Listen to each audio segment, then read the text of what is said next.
Bueno, en esta oportunidad vamos a modificar la Ley 12, número 28, en sus artículos 1 y 10, a los fines de sostener la vigencia de la ley hasta el 31 de diciembre del año 2025 y así prorrogar la suspensión de las ejecuciones de sentencias que ordenan desalojos o remates de inmuebles destinados a viviendas, siempre que se verifique, como establecen los requisitos, una ocupación superior a 8 años. Durante el último periodo de vigencia de la norma, presidente, es decir, 2023-2024, se han empadronado 20 nuevas familias a este padrón que mantiene el IPRODA, que obviamente está contenido en esta ley. 17 familias son de Posadas, 3 son de Pozo Azul. En tanto, 21 familias más que ya estaban empadronadas se presentaron al IPRODA para continuar con los trámites pertinentes, certificados, actualizaciones y demás, que si bien no es un requisito que establezca o que surja de esta ley, hablo del reempadronamiento, es un buen indicador porque exhibe la voluntad de las familias de continuar en este camino de la regularización. Las que se presentan a solicitarlo manifiestan que ese requisito les es pedido, ¿no?, por sus patrocinantes, sus abogados, sus abogadas, para ser presentado ante las dependencias judiciales donde se tramitan sus expedientes de desalojo, con lo cual se procede a hacerlo y también se aprovecha para actualizar datos de los beneficiarios, documentaciones y demás. Un total de 479 familias son las que al día de hoy se encuentran en el padrón previsto por esta ley, la 12, número 28. Del informe que nos envía el IPRODA aquí a la Cámara de Representantes todos los años, un informe que obviamente encara el Instituto con recursos propios, cuentan con un enorme equipo de profesionales, sobre todo de licenciados y licenciadas en trabajo social, que son quienes se encargan de visitar a las familias, no solo aquí en Posadas, sino en todo el territorio de la provincia, para confeccionar los informes socioambientales y demás. Bueno, de este último informe surge que en este último periodo las familias empadronadas, en su mayoría, en su abrumadora mayoría, cuentan con jefatura femenina y monoparentales con hijos y nietos a cargo, es decir, mujeres que viven solas con sus hijos, con sus nietos a cargo. La mayoría no posee trabajos registrados, trabajan sí, y sus ingresos no superan la canasta básica, aún en aquellas familias que cuentan con una doble jefatura y con ingresos cada uno, aún así no llegan a la canasta básica. Esta es la realidad, presidente. Según el informe sobre condiciones habitacionales que publicó el Instituto Nacional de Estadísticas y Censo, que se publicó en mayo de este año, son los informes que surgen del último censo que se realizó en el país. En Misiones, un 76,1% de la población vive en viviendas particulares propias.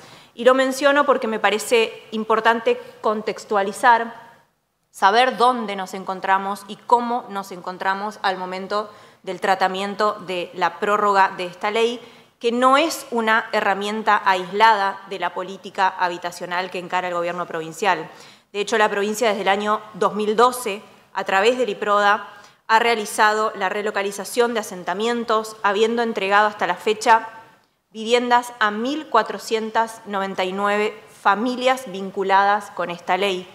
Viviendas sustentables, viviendas de emergencia, viviendas de mampostería, entre otras.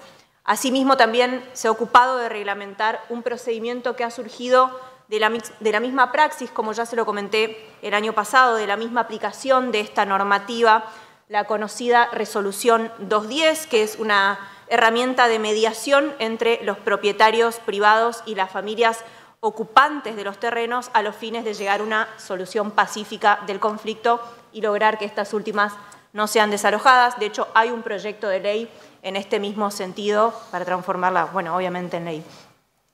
De tal procedimiento se obtuvo la titularización de 1.055 viviendas y actualmente se encuentran en ese proceso 2.900 familias más. Además, se benefició con el proceso de regularización de ocupación de tierras a 2.576 familias de zonas rurales. Este mismo martes, el gobernador estuvo entregando nuevos títulos de propiedad a familias, a 76 familias de las chacras 252 y 145 de la ciudad de Posadas en el marco del programa de regularización dominial del IPRODA. Y escuchando a uno de los vecinos que le hacían una nota, la verdad que me emocionó porque decía, nuestra casa propia es nuestro sueño hecho realidad. Rubén se llama el vecino. El acceso a la vivienda es una problemática global que lejos de ir disminuyendo, irá en crecimiento y que requiere acciones concretas. Y para eso les voy a nombrar algunas de las acciones y de los programas que tiene el IPRODA en números, sobre todo de este último periodo, para que sea más gráfico, ¿no? El programa Construyo mi casa, 12 créditos entregados en este último año, viviendas tradicionales, 1.478 en el periodo 2023-2024, con próximas entregas previstas, viviendas rurales, 1.903 entregadas en 70 municipios, más 28 viviendas finalizadas con financiamiento de la Nación, viviendas de gestión compartida, 10 finalizadas en el periodo 2023 y 15 en ejecución para este año, el programa Arreglo mi casa, 721 soluciones habitacionales terminadas a la fecha, hablamos acá de dormitorios, de núcleos de baños, y están 50 más próximos a terminarse. Con la vicegobernación han avanzado en un programa de mejoramiento de casas en las que viven personas con discapacidad y también han avanzado en viviendas núcleo para los pueblos originarios. 68 han sido entregadas en el periodo 2023-2024. Sabemos, presidente, que la agenda habitacional es una agenda compleja, es una agenda incómoda a veces. Siempre se plantea en esta instancia del tratamiento de este dictamen esa conflictividad ficticia entre la propiedad o el derecho a la propiedad privada y el derecho al hábitat. Discusiones que al menos yo creo que han sido saldadas o por lo menos han sido largamente debatidas en este mismo recinto. Lo importante es que el rol del Estado sea siempre el de garante de esos derechos, el de acompañar con políticas y planes estratégicos el crecimiento habitacional, no perdiendo la capacidad de imaginación de políticas como esta ley que ayudan a apuntalar a las familias misioneras. Presidente, no tener vivienda desestructura la vida familiar, la vida personal, la vida de los niños y de las niñas que viven en esos hogares, y hablamos de esto en un país al cual le faltan al menos 3,5 millones de viviendas. Como lo dijo Rubén, el vecino, este martes, para cada familia el del hábitat digno es el sueño más anhelado. En ese hábitat también se incluyen las rutas, se incluyen los caminos, la infraestructura urbana, centros de salud, educativos, conectividad, sobre todo un ambiente sano. Esta ley busca seguir protegiendo eso. Gracias.